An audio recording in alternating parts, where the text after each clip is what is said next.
Bueno, bienvenidos y bienvenidas a esta masterclass de LISA Institute titulada Groenlandia, Trump y la seguridad europea, claves y escenarios. Gracias por acompañarnos en directo. Yo soy Soraya Ibar, soy coordinadora de LISA News, que es el medio de comunicación de LISA Institute, y también profesora del máster profesional de analista internacional y geopolítico de LISA Institute. Dos notas rápidas para que sepáis, esta sesión se está grabando y una vez termine la masterclass podréis recibir el enlace si estáis inscritos. Y también os animo a dejar vuestras preguntas o vuestras dudas en el chat durante toda la sesión. Y al final, en el caso de que nos haya solventado alguna de las preguntas, las recogeremos y se las podremos plantear a nuestro ponente de hoy, ¿no? Así que nada, si queréis empezamos, os animo también a mantener los micros silenciados y demás para que no haya ningún problema. Em, y bueno, como sabréis, esta masterclass se enmarca en el contexto del máster profesional de analista internacional y geopolítico del LISA Institute. El máster es un programa orientado a profesionales que quieren dominar el análisis internacional, sobre todo aplicado a entornos complejos, ¿no? Y más en los tiempos que corren actualmente, ¿no? En torno a la geopolítica, la seguridad, la inteligencia, los riesgos o la toma de decisiones. Si durante esta sesión os interesa conocer el plan de estudios, las salidas profesionales también del propio máster y la modalidad del mismo, os iremos compartiendo el enlace oficial en el chat y cualquier duda o pregunta estamos abiertos a asesoramientos personalizados con cada interesado. Así que nada, eso por un lado y por otro lado, hoy nos acompaña, como veréis, Daniel Iriarte. Daniel es periodista y analista internacional, especializado en geopolítica, en seguridad global, en desinformación y en amenazas híbridas. Daniel ha sido reportero y enviado especial en más de 50 países y además también es profesor del máster profesional de analista internacional y geopolítico y del curso de prevención y seguridad para zonas hostiles o de guerra en LISA Institute. Hola Daniel, ¿qué tal? ¿Cómo estás? Gracias. Hola, muy buenas a todos. Bueno, Daniel, antes de entrar en la materia, ¿no? En el tema que nos concierne hoy y aprovechando el contexto del máster profesional de analista internacional y geopolítico, sobre lo que os decía al principio, os animo a leer y a investigar, tengo un par de preguntas. La primera de ellas es, ¿qué le dirías a un profesional que quiere dedicarse al análisis internacional y qué es lo que debería aprender primero o qué errores debería de intentar evitar? Bueno, pues yo a alguien que empezara ahora en este campo, le diría que no se enfocara tanto en la existencia de bloques, alianzas o instituciones, en cosas que ya existen, sino que prestara atención sobre todo a las tendencias. Me explico. Durante mucho tiempo hemos tenido un mundo mucho más estable que el actual, ¿no? Al menos desde el final de la Guerra Fría. Y más o menos era posible hacer esquemas generales de cómo estaba funcionando el mundo en ese sentido, ¿no? Los analistas internacionales somos muchos, ¿no? De fijarnos en la importancia de la OTAN, de la Organización de Cooperación de Shanghái, la Unión Africana. Sin embargo, ahora mismo, en esta época de, yo diría, de aceleración geopolítica, en el que los acontecimientos que antes habrían marcado una época están pasando, pues antes uno al año y ahora prácticamente uno cada pocos meses. Realmente no tiene tanta importancia esos bloques porque no sabemos si van a seguir existiendo en el futuro. Os pongo un ejemplo. En Oriente Medio hace 5 años, 6 años, se podía explicar casi todo lo que pasaba, muy importante dentro de la rivalidad entre los chiíes y los suníes, ¿no? El bloque chií, liderado por Irán, y el bloque suní, pues liderado sobre todo por Arabia Saudí, ¿no? Pues eso ahora mismo ha saltado por los aires. Luego hemos tenido los acuerdos de Abraham, que ha obligado a una reconfiguración de la zona, con los países que estaban dispuestos a hacer la paz con Israel, los que rotundamente no, y los que estaban un poco en medio, ¿no? Y ahora mismo nada de eso sirve, ¿no? Ahora mismo tenemos una nueva reconfiguración de bloques que no sabemos si va a durar más allá de unos pocos años, ¿no? Tenemos ahora mismo dos tendencias en las que, bueno, pues está Israel aliado con el gobierno de Marruecos, con Emiratos Árabes Unidos, que son un poco las potencias revisionistas en la zona, y están los que quieren mantener la estabilidad, que serían Turquía, los saudíes, pakistaníes, etcétera, ¿no? Entonces, es una situación completamente diferente de la que teníamos hasta hace poco, ¿no? Y esto es general en todo el planeta, ¿no? Hablo de Oriente Medio porque yo fui corresponsal en Oriente Medio, entonces es una región que conozco bastante bien. Pero eso, una cosa clave que creo que hay que entender ahora mismo para entender el mundo actual es que la mayoría de los países, como me decía a mí un ministro de un país del Golfo Pérsico, quieren ser multialineados. Es decir, hay un bloque occidental claro y hay un bloque antioccidental liderado probablemente por Rusia, pero el resto del planeta prácticamente quiere llevarse bien con todo el mundo, ¿no? Entonces, esta multialineación es el elemento que tendríamos que entender. O sea, no fijarnos tanto en bloques y en tendencias. Puede haber alianzas, pero son alianzas líquidas, ¿no? Que pueden no durar más allá de unos pocos meses o de un año, o que se enfocan solamente en un aspecto concreto. Puede ser una alianza económica, una alianza militar en un escenario militar concreto y demás. Ese sería un poco lo que yo aconsejaría. Fenomenal, pues ahí dejamos esas recomendaciones. Para quien siga interesado en ahondar sobre este análisis internacional y geopolítico, le animo a leer más sobre el máster de LISA Institute. Y bueno, si te parece, entramos en el tema, ¿no? En el topic de la sesión de hoy. Bueno, como sabréis muchos de vosotros, en enero de 2026, la tensión política sobre Groenlandia, ¿no? O alrededor de Groenlandia escala hasta provocar reuniones urgentes, despliegues o medidas de preparación en el entorno europeo.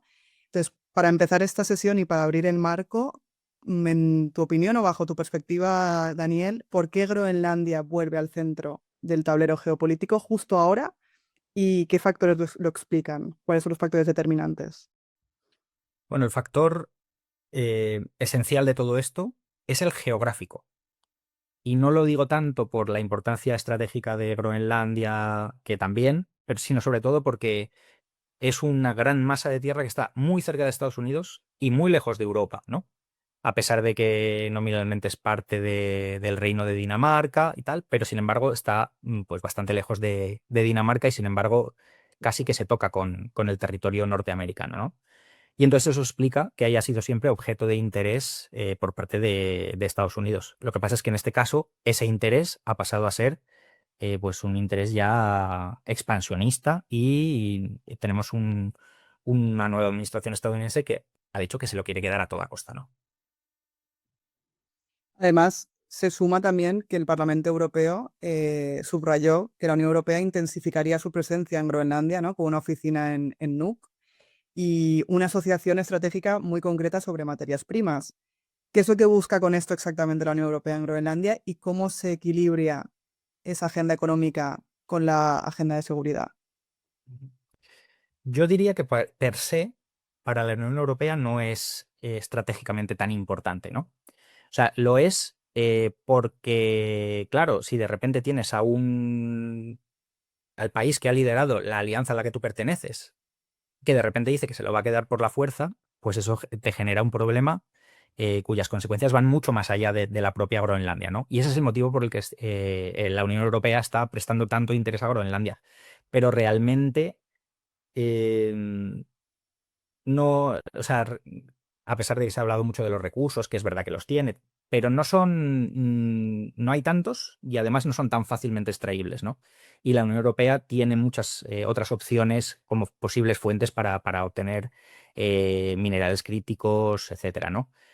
Lo que pasa es que el interés de la Unión Europea, en este caso, sobre todo, es en este nuevo mundo en el que lo que está primando es la fuerza por encima de todo, en el que se ha dicho, bueno, el que no es parte de los depredadores, está en el menú, pues la Unión Europea lo que dice es tenemos que defendernos para no estar en el menú, ¿no? Entonces está trazando una línea roja en ese sentido. Pero yo diría que ese es el elemento clave, no tanto porque para Europa sea el territorio estratégicamente una prioridad per se. O sea, realmente la motivación es para participar también, ¿no? Y unirse a estas tendencias globales en torno a un territorio en concreto, que en este caso sería Groenlandia, pero podría ser otro, ¿no? A esto se suma además un factor climático, porque como bien sabréis, deshielo, mayor accesibilidad del Ártico, que aceleran a su vez rutas comerciales o inversión o competencia estratégica. ¿Y hasta qué punto crees que esta variable climática está reconfigurando la geopolítica del norte como la conocíamos previamente? ¿Y qué podría pasar, ¿no? ¿Cuáles son los puntos de no retorno si hablamos a nivel estratégico de la región? Bueno, está claro que el deshielo provocado por el calentamiento global está reconfigurando las grandes rutas navales del planeta, ¿no? Y además hemos pasado unos años en los que hemos visto varios ejemplos en los que el acceso en determinados cuellos de botella marítimos, pues se pueden convertir en un problema, ¿no? Cuando el barco aquel se quedó atascado en el canal de Suez en mitad de la pandemia, o lo que hemos visto ahora en el Mar Rojo con los hutíes atacando barcos, etcétera, pues obviamente la posibilidad de que se abran nuevas rutas comerciales, rutas navales, no solo comerciales, también, por ejemplo, el envío de navíos militares en caso de una gran crisis global, pues está ganando mucha importancia, ¿no? Entonces, yo creo que esto es el punto de no retorno sería en caso de que alguna de las nuevas potencias árticas, bueno, nuevas, de las grandes potencias que se están posicionando dentro del Ártico, empezara a crear situaciones de negación de acceso a otros actores. Ahí es cuando se podría convertir en un verdadero problema. Groenlandia tal vez no entra directamente dentro de esto porque, como digo, está mucho más cerca de Norteamérica que del resto de la gran masa euroasiática, ¿no? Entonces no es fácil desde Groenlandia bloquear el acceso naval. Pero desde luego en el Ártico en general, si algún actor empieza a cerrar el paso a los demás, pues se puede convertir en un foco de conflicto serio. Si pasamos al bloque de preguntas relacionadas con Estados Unidos, con el factor Trump, ¿no? En la administración Trump, como sabréis, Trump ha vuelto a exigir o volvió a exigir control sobre Groenlandia y lo ha vinculado a presiones económicas, o sea, lo vinculó vinculó el asunto a presiones económicas hacia los aliados, ¿no? Detrás de esa estrategia de Trump o de estas presiones de control de Trump, ¿qué hay realmente? ¿Es una estrategia de negociación? ¿Es un objetivo geoestratégico sostenido o aparentemente sostenido en el tiempo? ¿Es parte de la política interna estadounidense? ¿Cómo lo valoras tú? Bueno, Trump tiene siempre esta táctica negociadora que le viene de su época de promotor inmobiliario y cuando tenía que hacer tratos con la mafia. De hecho, él aprendió mucho de uno de sus mentores, que era un mafioso llamado Roy Cohen, de pues primero amenazar para conseguir concesiones, ¿no? Lo que pasa es que en el caso específico de Groenlandia, eh, yo estoy personalmente convencido. No, la teoría no me la he inventado yo, la he escuchado por ahí, pero estoy seguro de que el motivo es que Trump lo que quiere es que cuando él se retire de la presidencia, el mapa de estadounidense sea más grande, sea visiblemente más grande, ¿no? Los escolares estadounidenses estudian los mapas en los que se ve qué añadió al mapa estadounidense cada presidente, ¿no? Pollock, Monroe, etcétera, tal, tal. Y yo estoy seguro que él quiere que ponga Trump y aparezca algo claramente visible, como puede ser la masa de Groenlandia, ¿no? Al lado de Estados Unidos.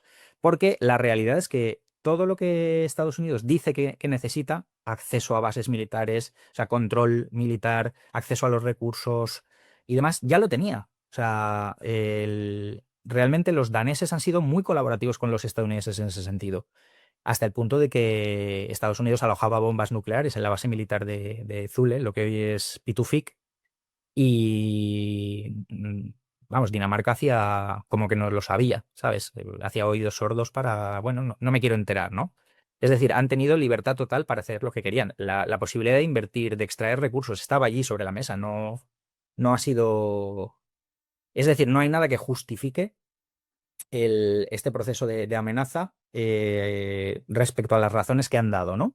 Porque realmente ya tenían todas esas razones. Así que la única posible es que realmente, de hecho, el Trump lo ha verbalizado así, que cualquier otra solución que no sea la propiedad territorial, pues no es aceptable, ¿no? Y esa propiedad territorial solo se explica porque quiere que aparezca en el mapa, ¿no?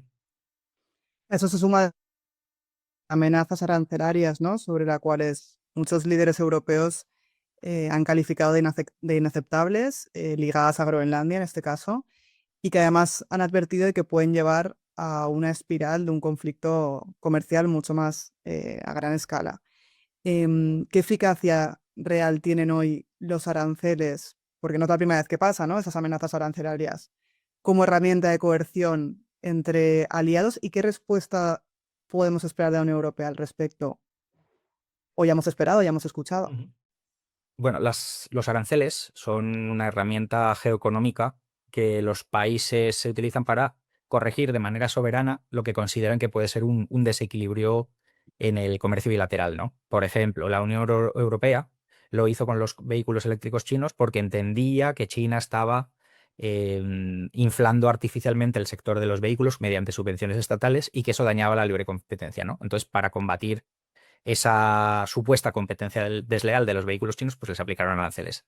¿Qué es lo que pasa? Que con Trump lo que estamos viendo es el uso de los aranceles como herramienta de coerción pura y dura, ¿no?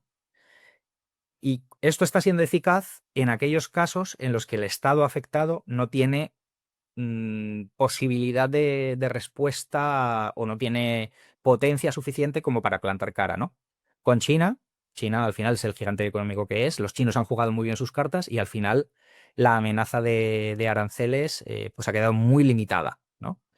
Y hay muchos países que están un poco tratando de jugar un poco esas mismas cartas, ¿no? Viendo qué palancas pueden jugar para contrarrestar los aranceles, ¿no? Algunas con éxito, otras no, pero entonces la eficacia depende un poco de esa. Primero, la voluntad de responder, ¿no? Porque hay un elemento aquí, que es que los aranceles, una vez impuestos, dañan a todos. El país que quiere vender sus productos, obviamente, ve su mercado limitado, pero muchas veces, por la propia corrección económica, lo acaban pagando los usuarios del país que impone los aranceles, ¿no? Porque al final eso tiene unos costes de producción y tú no puedes simplemente subirle esos precios, eliminando esos márgenes de beneficio. Quiero decir, hay un momento a partir del cual ya no es rentable vender esos productos. Con lo cual, si los quieres seguir vendiendo a ese precio elevado, pues lo acaban pagando los consumidores, ¿no? Es lo que está pasando en Estados Unidos con muchos sectores. Lo que pasa es que, como digo, es algo que es dañino para todos. En el caso de la Unión Europea, no tengo claro que vaya a haber una respuesta firme en muchos casos, ¿no? Ahora mismo parece que sí, parece que la Unión Europea ha enseñado los dientes. Es la primera vez que lo hace realmente con Trump, porque el acuerdo comercial que firmó hace unos meses era, bueno, pues básicamente una aceptación de la imposición de las condiciones por parte de Estados Unidos. ¿Qué es lo que pasa? La Unión Europea tiene diseñado desde hace mucho tiempo una serie de contramedidas a la guerra económica estadounidense, pero a la hora de la verdad, cuando llegó el momento de negociar, pues los países de manera individual empezaron, oye, ¿y este sector por qué no lo quitamos? Que yo no quiero perjudicar a mis agricultores, ¿no? ¿Y este otro sector por qué no? Porque si no las fábricas de este tipo de maquinaria, etcétera. Con lo cual, la Comisión Negociadora de la Unión Europea llegó completamente desdentada a las negociaciones y al final acabaron transigiendo con eso, ¿no? En este caso, se ha entendido que había algo más importante en juego y por eso sí que había una disposición a aceptar un daño propio a cambio de trazar la línea roja, ¿no? Pero bueno, no sé si es una estrategia sostenible en el futuro y desde luego no es la preferida por la Unión Europea. Desde luego.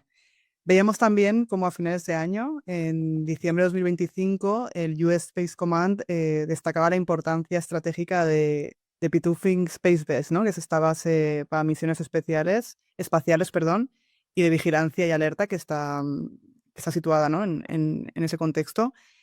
¿Hasta qué punto el argumento de seguridad nacional de Estados Unidos se apoya en necesidades militares reales y no solo en retórica política? Bueno, está claro que el territorio de Groenlandia es estratégico para Estados Unidos. Aquí el elemento, digamos, que desmiente un poco los argumentos estadounidenses es que, como decimos, Estados Unidos ya tenía acceso total a este territorio de manera bilateral, no necesita anexionárselo, ¿no? Entonces, en ese sentido, no creo que sea más allá del argumento que están dando, de la justificación que están dando de cara a su propia opinión pública. Sí que es cierto que, hombre, si el territorio es tuyo, obviamente haces lo que te dé la gana, y si simplemente es el territorio de un aliado, pues siempre tienes que llegar a algún tipo de acuerdo, ¿no? Pero es que realmente los daneses son de los países que mejor, o sea, que más complacientes han sido con Estados Unidos históricamente, hasta el punto de que cuando estalla el caso del espionaje, bueno, Edward Snowden, salen las revelaciones de que se había estado espiando a líderes europeos. Bueno, pues los que habían ayudado a espiar a esos líderes europeos había sido la inteligencia danesa. O sea, en ese caso, Dinamarca había preferido aliarse con Estados Unidos que con sus socios europeos, ¿no? Eh, vaya, es que el argumento de seguridad nacional se queda cojo, realmente.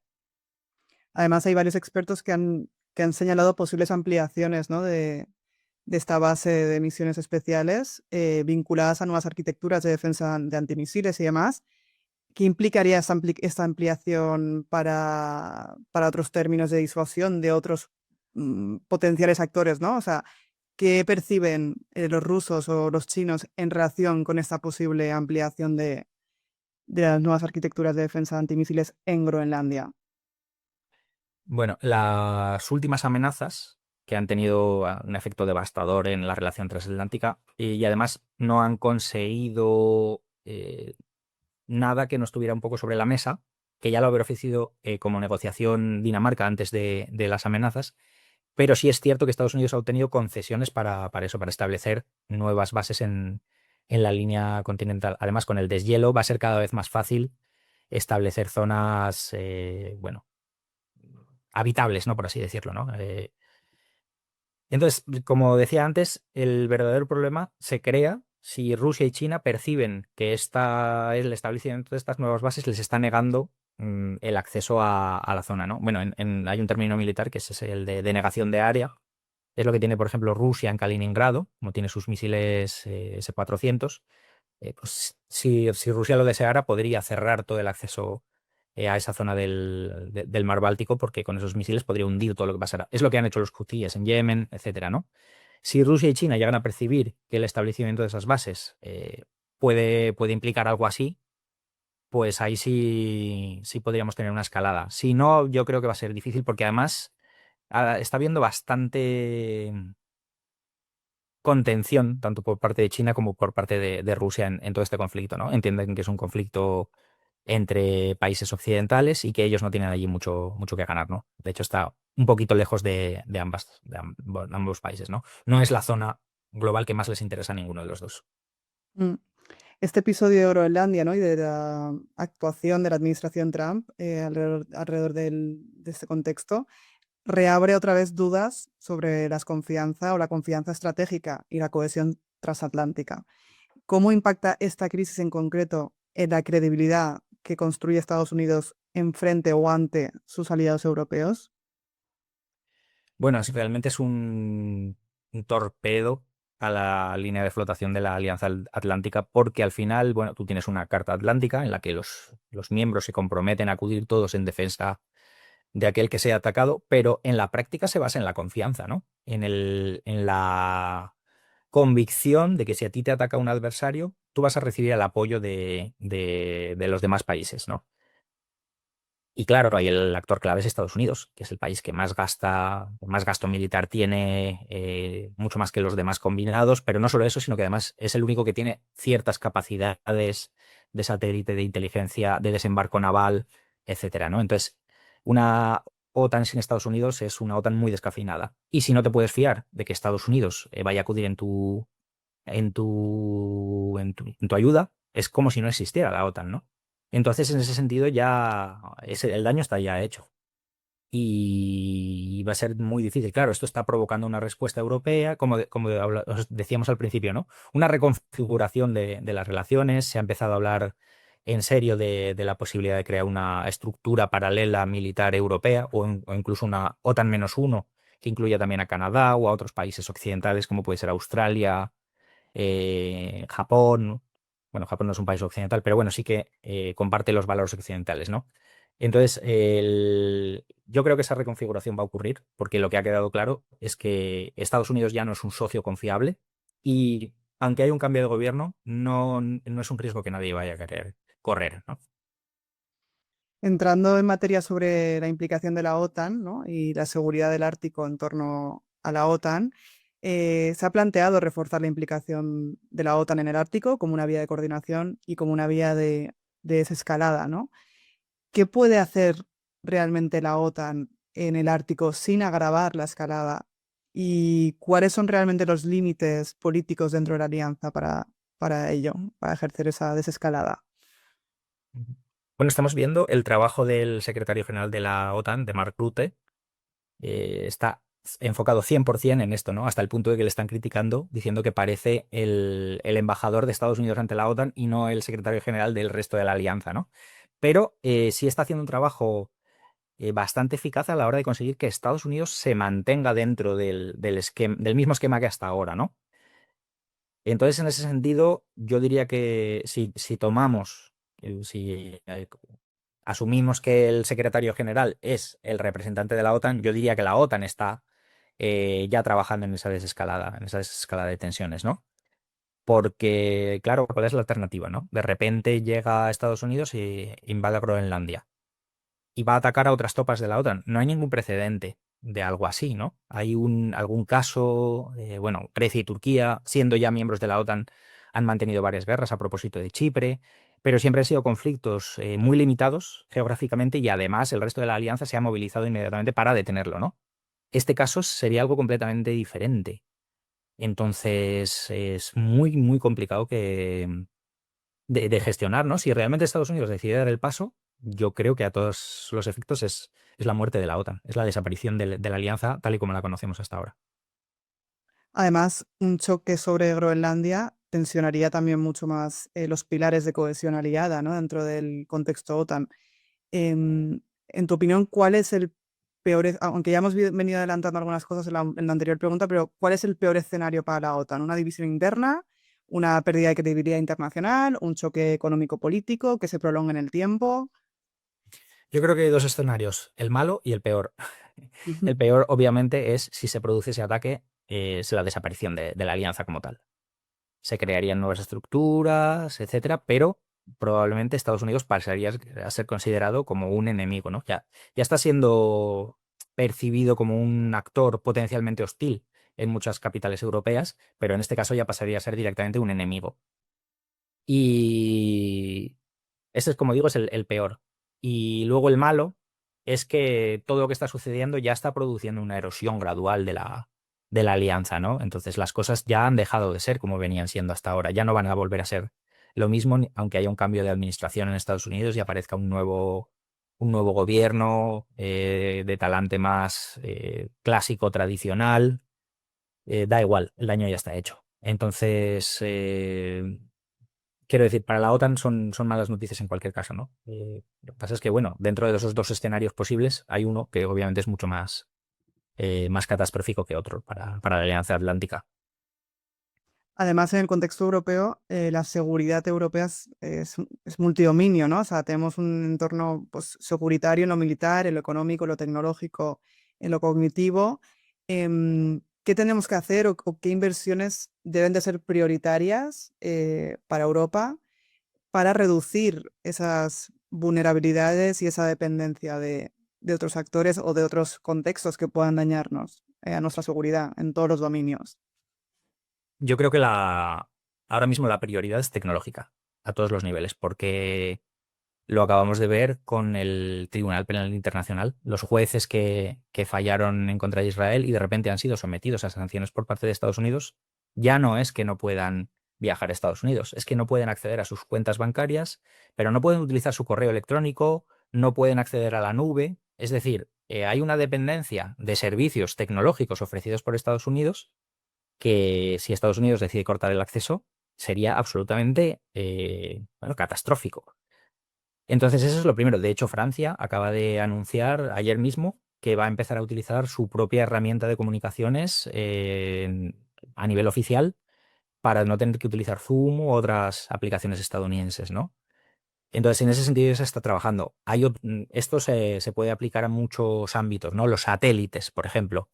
El- en fin, si tú no tienes una capacidad de satélite como la que tiene Estados Unidos, ahora mismo la guerra de Ucrania es totalmente dependiente de Starlink y de la inteligencia que proporciona Estados Unidos, ¿no? Cada vez menos, pero ese proceso, eh, en fin, está tardando en llegar, ¿no?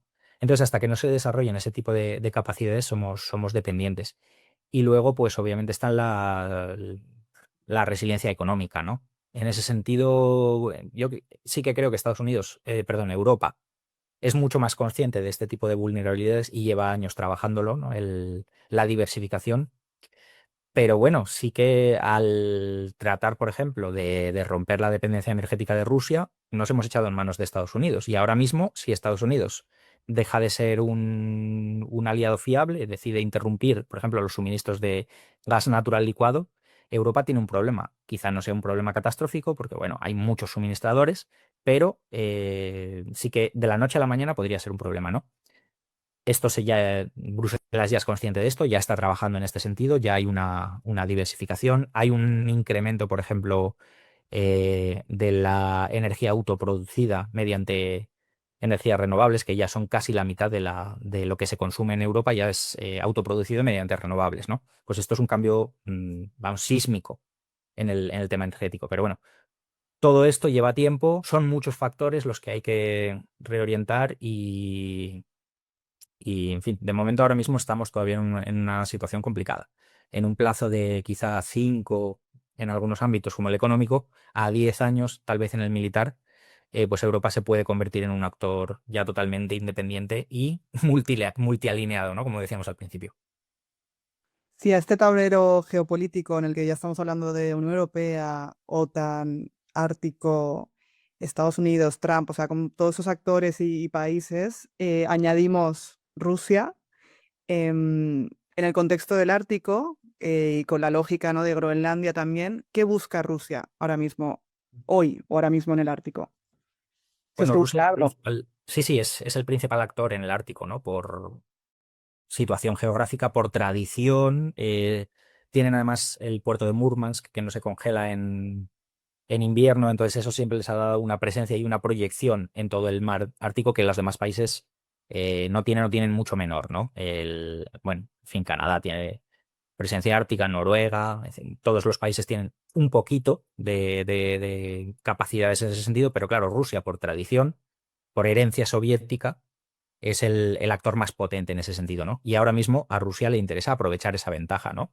Lleva mucho tiempo construyendo bases militares en zonas árticas, invirtiendo en barcos que puedan hacer ese tipo de trayectorias, incluso tejiendo alianzas económicas para aprovechar ese deshielo que ya es inminente, ¿no? Entonces es el actor que está mejor posicionado para aprovecharse de la nueva situación, ¿no? Y claro, Groenlandia pues podría ser un problema en este sentido, pero bueno, Groenlandia no deja de estar en una esquinita dentro de este esquema ártico y hasta ahora no hemos visto que Rusia se esté comportando como un actor, no sé, agresivo en respecto a este territorio, ¿no? Sí lo está haciendo con otras cosas, como campañas de desinformación, de lo cual si quieres hablamos luego, pero, pero en términos, o sea, así como en otros terrenos, en otros escenarios, es muy, muy belicoso, en este, hasta ahora la respuesta rusa ha sido bastante comedida. Si metemos a China también en este debate, ¿no? China sí que aparece en espacios en los que se debate sobre inversión, sobre suministros, sobre acceso a recursos críticos. ¿Qué tipo de presencia china sería tolerable, ¿no?, para Groenlandia y para Europa?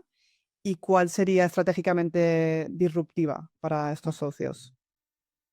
China es un país que, bueno, como estamos viendo en todos estos últimos años, tiene muy claros sus planes de expansión económica por todo el planeta, ¿no? Con la creación pues el proyecto de la Franja y la Ruta, etcétera. Y en ese sentido ellos han visto muy claro desde hace mucho tiempo el- lo que va a significar el Ártico en esta reconfiguración de las rutas comerciales y las rutas de transporte, hasta el punto de que China quiere tener un voz en el Ártico, a pesar de no ser una potencia ártica, ¿no? Está, si no me equivoco, como observador dentro del Consejo Ártico.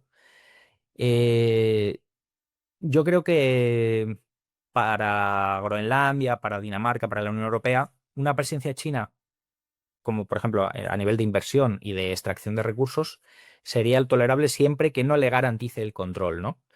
En Europa están escarmentados porque ha habido operaciones de adquisición chinas muy agresivas que les ha garantizado el control, pues, por ejemplo, del puerto del Pireo en Grecia, no sé si es una mayoría o una minoría casi por ejemplo, del puerto de Valencia.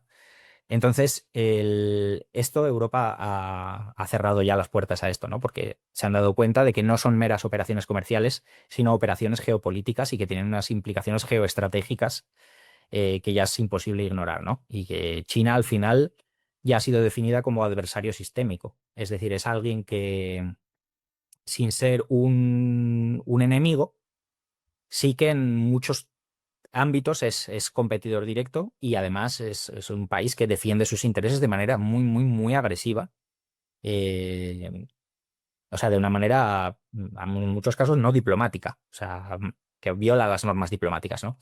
Entonces, con China es un socio muy complicado en ese sentido. A mí una persona del Departamento de Seguridad Nacional de España hace unos años me dijo que era mucho más difícil lidiar con China que con Rusia, porque Rusia al final era un actor disruptivo en muchos sentidos, pero que China es un socio comercial clave. Entonces, aunque tienes en algunas ocasiones el mismo comportamiento por parte de China, no puedes simplemente hacerle frente igual que a Rusia, porque, bueno, porque eso te tendría para ti unas implicaciones mucho mayores, ¿no?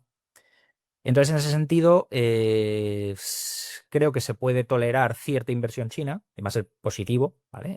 Todo el mundo se va a beneficiar de aquello, pero creo que se ha cobrado conciencia a partir de todo lo que ha pasado con la guerra de Ucrania y el problema que supone ponerte en manos de un país, en el caso de Rusia era, por ejemplo, el suministro energético, esa dependencia, pues creo que se está tratando de evitar, ¿no? Y se es mucho más consciente en las cancillerías europeas de esta problemática. Así que no creo que se vaya a permitir que llegue China y se haga, por ejemplo, con el control de un puerto en Groenlandia, ¿no? Pero sí se va a tolerar la entrada de dinero para extracciones mineras y demás, ¿no? Que además es algo que, como digo, pues sí se hace de la manera adecuada y no se convierte en un modelo extractivo destructivo, que también lo hay a veces con el continente africano, tú lo sabes bien, ¿no? Por parte de todas las potencias, China incluida, pues se puede convertir en un problema, ¿no? Pero si eso se hace bien, no tiene por qué ser un problema y puede ser beneficioso para todos. Hablabas precisamente del control sobre los puertos, ¿no? De esa infraestructura crítica que en el caso de China hemos ido viendo en los últimos años cómo ha ido emergiendo, ¿no? Poco a poco en el continente africano, atribuyéndose gran parte del control ferroviario, o sea, portuario, perdón. Y la infraestructura crítica tiene un papel relevante, y no solo los puertos, sino los aeropuertos, el cableado, la energía, y acaba siendo un campo de batalla de influencia muy importante dentro de las regiones, ¿no?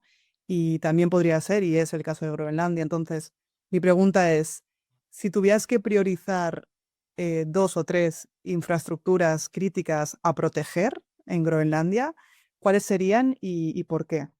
Mm. Dependería un poco del momento en el que nos encontráramos, ¿no? Si me hubieras dicho hace 3 semanas, con esta situación en la que parecía que Estados Unidos podía estar a punto de invadir, yo monitorizaría lo que son zonas de acceso, aeropuertos y puertos. No le perdería ojo, vigilaría que no hubiera, por ejemplo, ojeadores tomando nota de posibles vulnerabilidades. Aunque bueno, en fin, si estás lidiando con Estados Unidos te da igual porque por satélite lo van a tener todo, ¿no? Pero bueno, ese tipo de cosas, ¿no? El monitorizar campañas en redes sociales para ver si se está hablando de esto, ¿no? Si fuera otro escenario, te diría quizá todo lo que tiene que ver con el sistema económico, ¿no? La conectividad de cara al sistema bancario, por ejemplo, tal. En el caso de Groenlandia no creo que sea tan importante porque al final, como digo, es una población muy pequeña, no tienen una gran infraestructura tecnológica que pueda ser atacada y tumbada y que les deje eh, en fin, Estonia, por ejemplo, pasó en 2007, ¿no? Con los ciberataques rusos y el país era en ese momento y sigue siendo el más avanzado tecnológicamente de Europa. El que la gente hace todos los trámites online, ¿no? Entonces ahí un ataque tecnológico pues te hunde el país, ¿no? En Groenlandia probablemente pues crearía caos, crearía problemas, tal, pero no sería una situación de caos tan grande como sería, por ejemplo, en una nación de Europa Occidental. Y si además tienes el control y el acceso a los puertos, siempre los puedes abastecer, ¿no? De todo lo que haga falta en un momento dado, ¿no? Así que serían un poco esa sería mi prioridad absoluta, la verdad, porque además es que todavía no hay nada que digas, no hay un recurso económico tan grande como para que te pueda hundir la, la economía de la isla si eso desaparece, ¿no? Porque al final depende, la economía depende en gran medida pues de cosas como la pesca, etcétera, pero también de las subvenciones por parte de Dinamarca, ¿no? Con lo cual, ahí el elemento clave es la relación Groenlandia-Dinamarca, ¿no? Si tú consigues mantenerla, pues tienes una cierta bueno, garantía de que puedes mantener, de que puedes sostener la viabilidad del territorio groenlandés, ¿no? Claro, si al final tu adversario es Estados Unidos, con el mayor ejército del mundo, pues es que probablemente te va a dar igual, ¿no? Pero bueno, esa es un poco mi reflexión. Esta escalada que, la más reciente, ¿no? Combina al fin y al cabo presión económica por esa parte arancelaria, en cierta forma, y al mismo tiempo señalización política a gran escala. ¿Qué oportunidades crees que abre esta crisis para que terceros actores metan cuña en esa relación entre la Unión Europea y Estados Unidos? Pues mira, Rusia, por ejemplo, lo está aprovechando para tratar de romper la relación transatlántica todo lo posible, ¿no? Estamos viendo una auténtica inundación de narrativas rusas en los que primero se trata de explotar la situación. En fin, todos los actores de desinformación siempre buscan explotar las situaciones que aparecen para sus propios fines, ¿no? En este caso, por ejemplo, una de las narrativas es Europa no tiene la capacidad de defenderse de Estados Unidos en Groenlandia porque está empantanada en Ucrania, ¿no? Obviamente barriendo para casa. Pero hay otras narrativas que ahondan directamente en esa relación, ¿no? En el hecho de Europa, por ejemplo, es una narrativa que he visto yo en algunos casos. Europa ya se ha pasado muchos años justificando la amenaza imaginaria de Rusia y resulta que el verdadero enemigo era Estados Unidos. E incluso en algunos casos se está proponiendo una alianza Rusia-Europa contra Estados Unidos, diciendo que bueno, esa sería realmente la alianza natural que tendría que tener el continente, ¿no? Obviamente obviando todas las diferencias políticas, de sistema, de sistemas democráticos con una autocracia cada vez más totalitaria como es la de Rusia, etcétera, ¿no? O sea, pero bueno, es una vieja idea del euroasianismo que tanto peso tiene dentro del putinismo, ¿no? Y de otros sectores conservadores en Europa, ¿no? Entonces, esa idea, por ejemplo, ahora mismo están aprovechando la situación para promoverla, ¿no? Y de hecho está calando en algunos ámbitos europeos. O sea, esto tiene algo que ver con esas campañas de desinformación que comentabas anteriormente, ¿no? Entiendo por parte de Rusia. Sí, sí, esto que te estoy diciendo son cosas que aparecen, por ejemplo, no sé si lees Sputnik en español, pues allí aparece estos mensajes claramente, ¿no? Sputnik Radio, este es un programa de radio que se hace, no sé si en España, en Uruguay, pero bueno, hay un estudio de radio y van allí invitados escogidos, por supuesto, a aplicar determinadas narrativas y pues una de las que se están promoviendo son todas estas que te estoy diciendo, ¿no? Eh, Sí, Quiero hombre. decir, de momento digo que hay un impacto, es un impacto en ciertos sectores, no hay un cambio de tendencia a nivel de Estado, ¿no? En ninguno, salvo los que ya son pues más favorables a Rusia, como puede ser Hungría, Eslovaquia. Ahora la República Checa está dividida, ¿no? Porque ha salido el nuevo presidente, es bastante más prorruso que el que había hasta ahora, ¿no? Entonces sí que empieza a haber ciertas brechas, ¿no? Pero bueno, a nivel de bloque, sí, la política sigue siendo fundamentalmente opuesta a Rusia, porque además se entiende que la principal amenaza para Europa sigue siendo la guerra de Ucrania, ¿no? Antes de seguir con el último bloque de escenarios y conclusiones, animo a los que estéis conectados a dejar vuestras preguntas. Estoy recogiendo algunas de ellas para poder trasladarle luego a Daniel, pero si queréis dejar alguna más, os animo a hacerlo ahora. Como comentaba, enfocándonos más en el bloque de escenarios, ¿no? De qué podemos esperar de esta crisis, de este contexto en Groenlandia.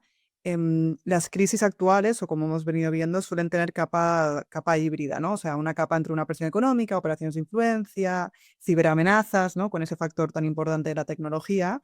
Em, que si tuvieras que hacer como un kit de resiliencia, por así decirlo, ¿qué kit mínimo de resiliencia recomendarías a gobiernos o a empresas que tengan una exposición sobre el Ártico o que estaban pensando en trabajar con esta región del mundo? Bueno, ahora mismo el primer actor en Groenlandia, el primer actor híbrido es el propio Estados Unidos, ¿no? En mayo del año pasado salió una exclusiva del Wall Street Journal en la que se explicaba que Trump había dado ya órdenes a los servicios de inteligencia estadounidenses para que empezaran a trabajar sobre Groenlandia, ¿no? Y unos meses después, en la radiotelevisión danesa pública hizo su propia publicación. No fue una investigación porque realmente fue una filtración de los servicios de inteligencia daneses en los que se explicaba que esa operación ya estaba en marcha, ¿no? Entonces eso en su momento escribí al respecto porque investigué, hablé con un antiguo miembro del servicio de inteligencia danés, con una experta en desinformación y me contaron que ese tipo de campañas ya estaban en marcha, ¿no? Por ejemplo, Groenlandia es un país que tiene una población muy pequeña, 65.000 habitantes, si no me equivoco, y, y que además, bueno, no hay medios locales fuertes, ¿no? Los medios locales se ocupan de cositas muy pequeñas, ¿no? Y casi todo el mundo además obtiene su información de Facebook.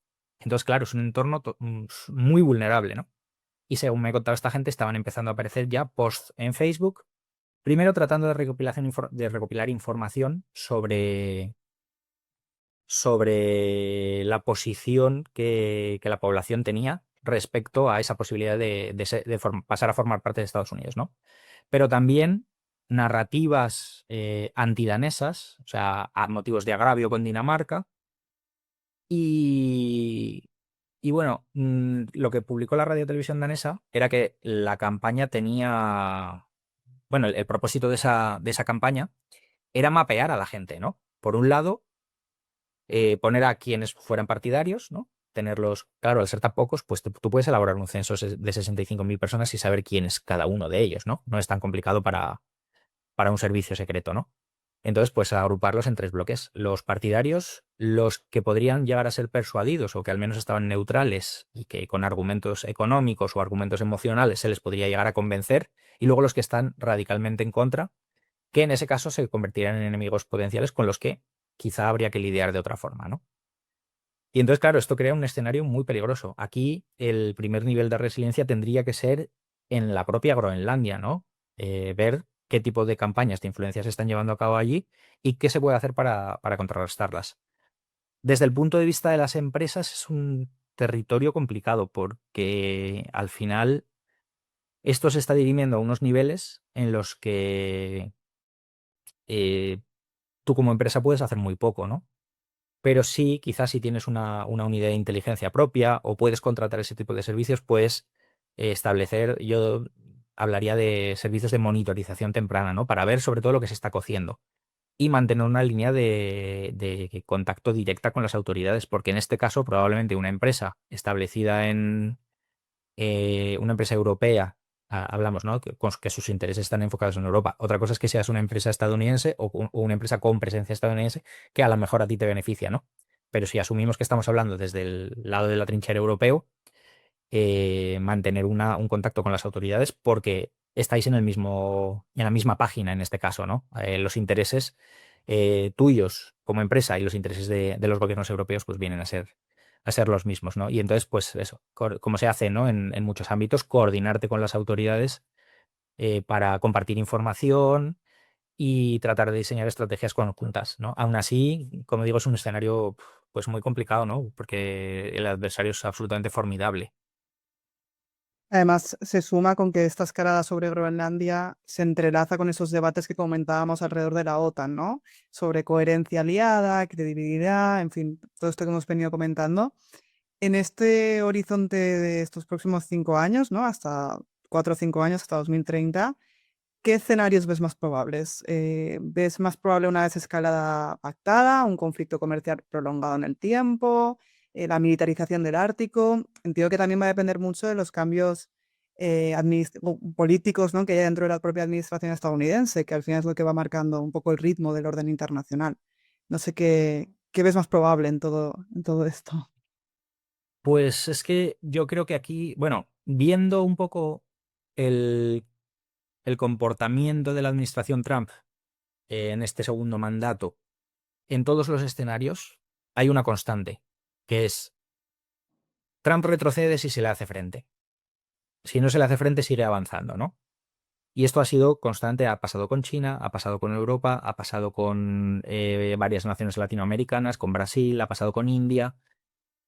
Eh, entonces, lo cual no significa que retroceda, no significa que se haya olvidado del asunto, ¿no? Porque también ese patrón lo hemos vuelto a ver, que de repente reaparece meses más tarde con un nuevo pretexto, etcétera, ¿no? Entonces, yo creo que el factor principal que va a decidir lo que suceda va a ser cómo reaccione la Unión Europea. Si la Unión Europea está dispuesta a asumir cierto daño económico, cierto dolor, pero se mantiene firme, Groenlandia seguirá siendo parte del Reino de Dinamarca. La relación transatlántica probablemente se mantendrá y había que darle algunas concesiones cosméticas a Trump para que pueda cantar victoria, ¿no? Pero si a la tercera Estados Unidos acaba saliéndose con la suya, pues bueno, pues eso va a tener, perdón, Europa decide que en este caso concreto no puede responder o no tiene la voluntad, o la composición europea ha cambiado, ¿no? Un elemento interesante de todo lo que está pasando es que incluso los aliados europeos de Trump están radicalmente en contra de lo de Dinamarca, ¿no? Partidos como, bueno, Nigel Farage en Reform en Reino Unido, o Meloni en Italia, el Frente Nacional en Francia, ¿no? Que son partidos cercanos al trumpismo, que han acudido a las conferencias republicanas en Estados Unidos como oradores estrella, etcétera. Pues incluso todos estos se han planteado. Así que no creo que incluso un cambio de gobierno, por ejemplo, es muy probable que el Frente Nacional acabe ganando las próximas elecciones en Francia. Es probable que Alianza para Alemania acabe gobernando en un momento dado en Europa, ¿no? Pero incluso estos gobiernos, al menos ahora mismo, han sido muy vocales en la defensa de la soberanía europea, ¿no? O sea que no tendría por qué haber un cambio europeo en ese sentido. Pero bueno, al final Europa es un mosaico muy complejo, con 27 países, con 27 intereses diferentes, y lo que hoy es así, pues no tiene por qué ser así dentro de 3 años, ¿no? Así que no sé. Va a depender, ya, como te digo, un poco de esos dos factores, ¿no? Y luego de las tensiones internas dentro de Estados Unidos, porque también es un país que tiene ahora mismo un montón de problemas domésticos muy graves y que puede salir, por ejemplo, pues que se decía una invasión a Groenlandia como justificación respecto a lo que está pasando de dentro, ¿no? Para desviar la atención, o lo contrario, que acabe tan consumido por sus disputas internas que no tenga la capacidad el capital político del gobierno Trump como para lanzar una operación tan compleja y bueno, tan destructiva de las relaciones con los aliados como sería esta. Yo creo que precisamente en este contexto, además, va a depender un poco cómo vaya desarrollándose todo lo que está ocurriendo con el ICE, ¿no? O sea, estos escándalos que están habiendo alrededor de estas redadas población migrante estadounidense, quizás, como comentabas, ¿no? Puede ser una forma de distraer, hacer algo a nivel externo, o sea, quizás tomar parte en Groenlandia e intentar mm, esconder debajo de la alfombra todo lo que está ocurriendo a nivel interno dentro del país, o todo lo contrario, que vaya mermándole y le inhabilite a tomar decisiones a escala internacional. Así que bueno, iremos viendo cómo va evolucionando también la actualidad interna estadounidense. Yo creo que en general hay como tres ideas clave, ¿no? Que podemos llevarnos de esta sesión, de esta masterclass. La primera es que Groenlandia es un nodo estratégico, que se cruzan diferentes factores, ¿no? Se cruza el clima, los recursos, las rutas, la arquitectura de seguridad euroatlántica, y que al mismo tiempo hay otro gran factor, o otra idea clave importante que debemos de tener en cuenta, que es el factor Trump. La idea Trump, la administración Trump, que a todo este contexto del Ártico y de Groenlandia en este caso, introduce mucha volatilidad a través de presión económica, señalización política, riesgo de erosión de la confianza de los aliados. Y luego, por último, otra tercera idea clave sería la respuesta de Europa, ¿no? La respuesta europea, que pasa evidentemente por cohesión europea, o sea, cohesión regional, que ya es complicado, como comentabas previamente, con diplomacia, resiliencia híbrida en diferentes multiformatos y autonomía también económica y en cuanto a la coordinación, ¿no? Efectiva con la OTAN, con la Alianza Atlántica. Si tuvieras que añadir una cuarta idea crítica, sobre todo pensando en profesionales o potenciales alumnos del máster de Internacional y Geopolítica que trabajan con riesgo geopolítica, ¿qué cuarta idea añadirías a estas tres que he mencionado? Uf, ¿O reforzarías alguna a lo mejor? has hecho un resumen bastante bueno, ¿no? De todo lo que hemos hablado. Si tuviera que añadir algo, diría enfocaos en tres cosas. O sea, no es un escenario tan complejo. O sea, es enfocaos en tres elementos, que son la oportunidad por parte de Estados Unidos, la capacidad y la resistencia a esa medida. Entonces, esos tres elementos son los que te van a dar la clave de lo que va a suceder, ¿no? Si Estados Unidos puede hacerlo, que está claro que militarmente puede, pero bueno, siempre hay algunos elementos como lo que se llama la readiness, ¿no? El que las Fuerzas Armadas estén en posición de llevar a cabo esa operación, ¿no? Hay una serie de elementos, de señales que te dan esa idea de si es posible o no, que de hecho la hemos tenido hace unos meses, hace unas semanas, perdón, con la 11ª División Aerotransportada del Ejército de Estados Unidos. Es una unidad de lucha en el Ártico. Está especializada en combate en la nieve, ¿no? Y de repente la pusieron en alerta, supuestamente para desplegarla en los disturbios de Minnesota, ¿no? De Minneapolis. Que sí, que en Minneapolis hace mucho frío, pero no necesitas unidades especializadas en combate ártico, ¿no? Con lo cual, desde Europa se empezó a pensar que la posibilidad de una operación aerotransportada por parte de Estados Unidos era inminente, ¿no? O sea, que al menos se estaba considerando seriamente esa posibilidad. Hemos dicho la capacidad, la oportunidad, ¿no? Si el momento político es adecuado, si de repente empezamos a ver que Estados Unidos empieza a caer, o sea, que Trump empieza a caer en las encuestas masivamente porque la economía es un desastre, porque las protestas están generando, pues quizás sea el momento en el que Estados Unidos decida hacer una operación de este tipo para, como decimos, pues para tener un tema del que hablar, ¿no? Como ocurrió con Maduro, que de repente ya parecía que no había problemas internos en Estados Unidos y todo era la captura de Maduro, ¿no? Y tercero es qué se puede hacer para pararlos y si se está haciendo, ¿no? Si uno de los motivos por los que Trump se ha ido de Davos sin Groenlandia ha sido porque le han hecho ver que las consecuencias iban a ser muy graves, ¿no? Que iba a ser un enorme problema para Estados Unidos, para la relación transatlántica e incluso para él. Aparentemente Mitch McConnell, el líder de la minoría republicana, le dijo que esto podía llevar incluso a un impeachment contra él, en el que incluso republicanos participarían, ¿no? Entonces parece que un poco la combinación de todo esto es lo que ha disuadido a Trump de ir a por Groenlandia por ahora, ¿no? Pero bueno, si surge una nueva ventana de oportunidad, las condiciones son diferentes y la capacidad de resistencia es menor, pues quizá veamos este escenario más adelante, ¿no? No es descartable. Iremos viendo cómo avanza ese escenario. Si te parece, pasamos a ver algunas preguntas que hemos podido ir recolectando del chat en esta hora. Recojo una pregunta, por ejemplo, para empezar, de Leticia Vaquerizo, que pregunta si con las propuestas de Trump es viable una posible alianza de Rusia con la Unión Europea. A ver, a corto plazo yo creo que no. Porque ahora mismo hay mucha inquina eh, por los dos bandos, ¿eh? Los rusos están muy, muy resentidos con Europa por, bueno, por el apoyo de europeo y de la OTAN a Ucrania en el conflicto, ¿no? Entonces, eh, porque una cosa es lo que digan en sus narrativas de desinformación y otra cosa es lo que se esté planteando realmente, ¿no? Y entonces ahora mismo Rusia está bajo un régimen de sanciones inaudito en la historia y los que siguen sosteniendo ese régimen de sanciones son los europeos, ¿no? Entonces la cosa tendría que calmarse mucho y probablemente eso sea cosa de al menos una generación, ¿no? Porque de momento el conflicto sigue. O sea, sigue la guerra de Ucrania, sigue la guerra híbrida de Rusia contra Ucrania, sigue el apoyo de la OTAN contra Rusia en el conflicto. O sea que ese escenario sigue evolucionando y además está escalando, o sea, no va a menos, ¿no?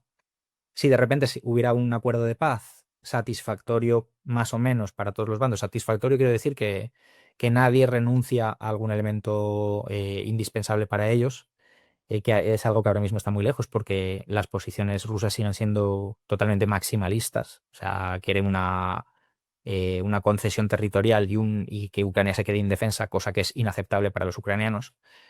En ese caso, pero bueno, imaginemos que hubiera algún tipo de acuerdo. Ponte que en un año el desgaste ya militar y económico es tan grande que ambos bandos deciden que lo mejor es llegar a un acuerdo de paz. En un plazo de 3 años se levantan las sanciones, Rusia se vuelve a convertir en suministrador de energía para Europa, aunque no al mismo nivel, yo creo que eso no va a ocurrir, porque el proyecto europeo de depender totalmente de la energía barata rusa es un error que ya no se va a volver a cometer, pero bueno, Rusia vuelve a ser un socio comercial, tal vez en un plazo de algunos años, si... No sé, es que además, no sé, porque ahí realmente la filosofía del bloque europeo y la filosofía del bloque ruso es muy diferente, ¿no? Ujú. Si empieza a haber un auge de partidos ultranacionalistas en Europa y hay un deterioro democrático, bueno, no es un escenario totalmente inconcebible, ¿no? Desde luego a corto plazo no. En un plazo de 20 años, quién sabe, ¿no? Porque el mundo obviamente está cambiando a tal velocidad que cualquier cosa hay que planteársela como una posibilidad, ¿no? Yo lo considero improbable, pero no imposible. Desde luego. En línea con el futuro, ¿no? Teresa Hernández también pregunta si Estados Unidos como actor no fiable es una tendencia que se queda. Es decir, ¿crees que tras Trump esta tensión de las relaciones entre Estados Unidos y la Unión Europea se dirá con la próxima administración o es algo muy trumpista en ese sentido? Bueno, Estados Unidos como socio no fiable lo ha sido siempre. O sea, es un país que tiene una trayectoria de dejar tirados a sus aliados en un momento dado cuando eso contraviene a sus intereses. Como bien saben los kurdos, a los que han traicionado en los años 70, en los años 90 y ahora los han vuelto a traicionar en el norte de Siria, ¿no? O sea, eh, la rebelión anticomunista de Hungría en el 56, la guerra de Vietnam, Afganistán. Estados Unidos, en el momento en el que considera que algo ya no es vital, directamente vital para sus intereses geoestratégicos, desaparece, ¿no? Y todos los acuerdos que hayas contraído, pues bueno, en muchos casos se quedan en papel mojado, ¿no? Y esto no ha sido solo con la administración Trump. ¿Cuál es la diferencia? Que al menos antes había un... O sea, el palo venía acompañado de una zanahoria, ¿no? Ahora mismo ya no hay zanahoria. O sea, Estados Unidos ya no quiere aliados, quiere vasallos.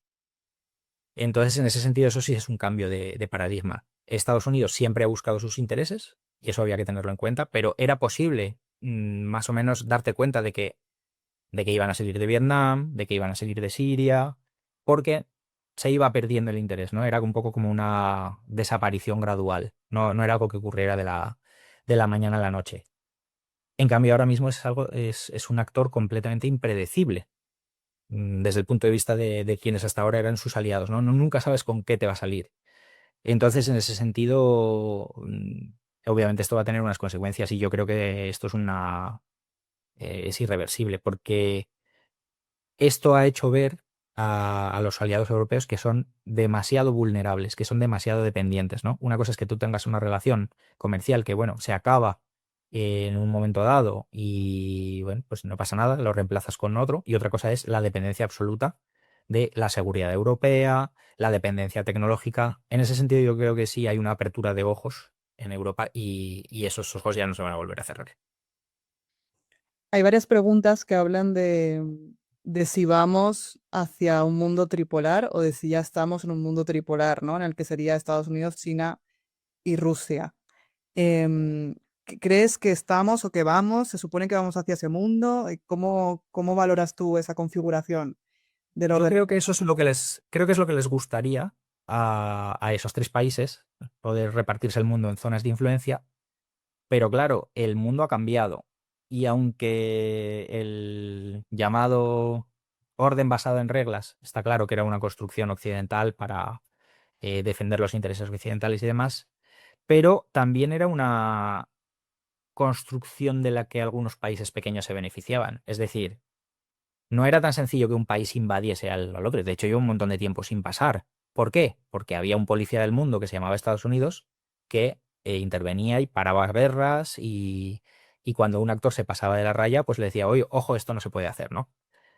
Entonces no creo, por mucho que se hable de tripolaridad, no creo que a muchos países vecinos de estos tres les guste esa idea para nada, ¿no? Porque saben que una vez en el que tú dices que ya no hay reglas, ya no hay nada que impida a ese país, si tiene reivindicaciones irredentistas en tu territorio, pues el día de mañana, de hecho lo estamos viendo, ¿no? En algunos países lo hemos visto con Uganda, que es un caso que tú conoces muy bien, ¿no? Mm. Venezuela tiene reivindicaciones en Guyana, en Marruecos con Ceuta y Melilla. Es decir, si tú de repente decides que violar la frontera del país de al lado ya no es una línea roja inaceptable, pues claro, la caja de Pandora que se abre es potencialmente muy, muy destructiva, ¿no? Y yo creo que hay muchos países, creo que a la mayoría de las potencias medias lo que les interesa es esa multipolaridad, ¿no? Pero claro, ahí tienes países muy potentes, tienes a India, tienes a Turquía, tienes a Arabia Saudí, tienes a Brasil, ¿no? Que son auténticos colosos económicos que también van a mirar por sus intereses, ¿no? Y entonces, en ese sentido, yo creo que cualquier intento de imponer un mundo dividido en tres se va a encontrar con resistencia. Y además es una resistencia que puede generar nuevas alianzas, ¿no? Es decir, es una resistencia que puede coordinarse, es lo que quiero decir, ¿no? Ujú. O sea que no creo que lleguemos a. Incluso con todo lo disminuida que pueda estar la Unión Europea, sigue siendo un actor importante. Es un coloso económico. El PIB combinado es superior al de China. El año pasado volvieron a superarles otra vez. Entonces, la Unión Europea, pues, a pesar de todo, tiene todavía algo que decir en todo esto, ¿no? Y creo que a la Unión Europea este concepto de multialineación también le beneficia ahora, ¿no? O sea, no sé, no creo que esa idea de un mundo a tres vaya a poder imponerse, al menos sin un nivel de violencia del que todavía no estamos, del que todavía, por suerte, estamos bastante lejos. Por suerte. Al marco europeo y en respecto a lo que está ocurriendo en Groenlandia, pregunta Facundo Uriel si existe alguna polarización de posiciones dentro de Europa con respecto a la situación de Groenlandia por parte de Estados Unidos. Es decir, ¿hay discrepancias dentro de gobiernos europeos de cómo actuar frente a las posiciones que debe tomar la Unión Europea? Bueno, hay diferencia de opiniones, pero yo diría que sorprendentemente, mientras que casi todo lo que hace la administración Trump tiene defensores, en este caso ha encontrado muy, muy poca defensa, ¿no?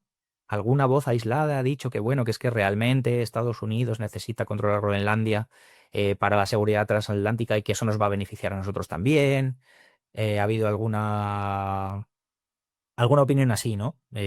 Marginal. Pero es lo que digo, es sorprendente que incluso los partidos más trumpistas, más pro-Trump de Europa, han sido súper vocales en decir que esto es inaceptable, ¿no?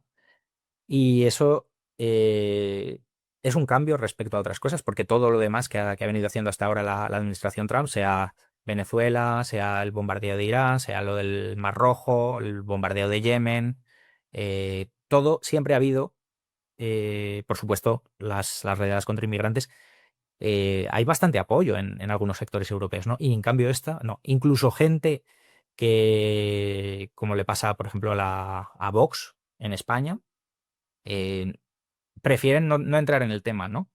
Aunque como mucho prefieren no posicionarse porque saben que, incluso si su opinión es favorable, que no lo sabemos porque realmente no se ha posicionado, saben que es una opinión impopular, incluso entre sus votantes, ¿no? Así que yo diría que no, que en este sentido es uno de los motivos por los que Trump no se ha podido salir con la suya, porque realmente el rechazo en Europa es generalizado. Precisamente hablando del contexto español, hay una pregunta que pregunta, valga la redundancia, ¿qué papel está desempeñando España? Si es que hay algún papel que esté desempeñando o si su posición es neutral realmente, o sea, no se está pronunciando al respecto directamente o toma una posición neutral o va de la mano de la Unión Europea y ya está. No sé si hay algo que España destacar. no ha sido uno de los líderes de opinión europeos en esta cuestión, ¿no? Sabemos que la relación entre el gobierno de Pedro Sánchez y la administración Trump no es buena. De hecho, por ejemplo, fue el primer país europeo que criticó sino el único, no sé, ahora mismo no sé realmente el nivel de reacción europea, pero sé que fue bastante tibio y sin embargo España firmó una carta de rechazo junto al gobierno a varios gobiernos latinoamericanos, como el de Colombia, etcétera, ¿no? En este caso concreto de Groenlandia, creo que España no ha saltado a la primera fila, pero porque no le hace falta, ¿no? Ya lo han sido en otros escenarios, como ha sido Gaza, como ha sido, como digo, con la operación contra Maduro. En este caso, como tiene delante a Francia, Alemania, pues bueno, ha considerado que estar en los focos no le aportaba nada, pero sí yo creo que está totalmente alineado con el resto del bloque europeo, ¿no? O sea, si hubiera una misión militar en Groenlandia en la que se envían tropas y tal, pues probablemente España participaría. Tal vez no, no sé, pero a lo mejor hacía apoyo logístico, en fin, y desde luego es parte de todas las... En este sentido, la reacción europea ha sido muy cohesionada y ahí España no es un verso libre, está totalmente en la misma línea que el resto de Europa. Vamos terminando con dos preguntas más que tengo apuntadas. Precisamente antes, fuera de cámaras, hablábamos de la situación de Irán, ¿no? De cómo está evolucionando ese conflicto en cuestión. Hay una pregunta de Estefanía que dice, si Estados Unidos entra en un conflicto con Irán, ¿tiene capacidad Estados Unidos para abrir otro conflicto en Groenlandia? Es decir, entiendo que a nivel como de poder o A ver, probablemente no. eh, conf- Probablemente no, porque gran parte de las capacidades de proyección de fuerza de Europa respecto a Irán, perdón, de Europa, de Estados Unidos respecto a Irán, dependen de las bases europeas. Entonces, si de repente tú tienes una guerra en la que estás dependiendo de misiones de bombardeo que despegan, por ejemplo, del aeropuerto de Aviano en Italia, y de repente abres un frente de conflicto con la propia Europa, pues lo primero que van a hacer va a ser expulsarte de esas bases, ¿no? Lo que pasa es que el tipo de conflicto que Estados Unidos podría abrir con Irán simplemente de bombardeo de objetivos desde el aire. O sea, en ningún momento se está planteando meter tropas ni nada similar, ¿no? Entonces, ese tipo de operación se puede hacer desde submarinos, se puede hacer desde portaaviones y demás, ¿no? Pero sí digo, si por ejemplo empezar el conflicto con Irán y al poco hicieran una operación en Groenlandia, desde luego por capacidad militar Estados Unidos podría hacerlo. Pero es que justo en este caso concreto, probablemente la logística de la operación de bombardeo en Irán depende de las bases en Europa, ¿no? Con lo cual sería una contradicción y obviamente los planificadores militares lo saben. No van a... vamos, sería un error de estrategia básica, sería una cosa, aunque, en fin, yo qué sé, el secretario de Defensa de Pete Hegseth, que es la persona esta que compartió información clasificada en un chat creo que de se WhatsApp ha de un periodista. parado Le quiero decir, la intervención de Daniel. hola. Pa- pa- Se te había parado un poquito, Daniel. Sí, vale, voy a Ahora. decir que decía que yo creo que sería un error de estrategia básico que no van a cometer si hay planificadores militares competentes. Aunque bueno, decía que el secretario de Defensa es Pete Hegseth, ¿no? Que es la persona esta que compartió información clasificada en un chat de no seguro de WhatsApp en el que además había un periodista, ¿no? Quiero decir que ese nivel de incompetencia, pues, quién sabe, ¿no? Pero bueno, aún así me sorprendería mucho. Y ya una última pregunta para terminar. Le pregunta Ramón si consideras factible en el medio o largo plazo la creación de una Confederación Europea de la Defensa, que tenga capacidad también para capacidad de disuasión estratégica propia. Hombre, es un debate que se lleva mucho tiempo hablando. La verdad que sí. Al final nunca se ha llegado a nada porque estaba la OTAN, ¿no? Entonces se consideraba que en muchas cosas sería redundante. Es difícil, ¿no? Porque, yo que sé, la ampliación, por ejemplo, del paraguas nuclear requiere o sea, no basta con tener bombas nucleares, también tienes que tener la capacidad de desplegarlas y de utilizarlas y lanzarlas contra el objetivo. Y en ese sentido, eh, ni Francia ni Reino Unido, vamos, están a años luz de las tres grandes potencias nucleares que son Estados Unidos, Rusia y China, ¿no? Te sirve como pues un poco de disuasión, ¿no? Para decir, oye, no me tires nada, que si no yo también te puedo tirar. Pero en un contexto nuclear, o sea, en un contexto de guerra nuclear, obviamente no serían rivales para ninguno de estos tres socios, ¿no? A ver, ahora mismo estamos muy lejos de eso, pero también es cierto que se están dando algunos pasos, ¿no? De pequeñas coordinaciones, en misiones de mando conjunto. O sea que si realmente las circunstancias lo imponen, no es inconcebible. Puede ser, no sé, no estamos muy lejos, desde luego, pero a medio plazo sí, sí puede llegar a ocurrir. Sobre todo si como digo, el entorno impone una necesidad estratégica de tener capacidades propias. Fenomenal. Pues gracias por las respuestas y por las preguntas del chat. Ha sido un placer escucharte, como siempre, Daniel.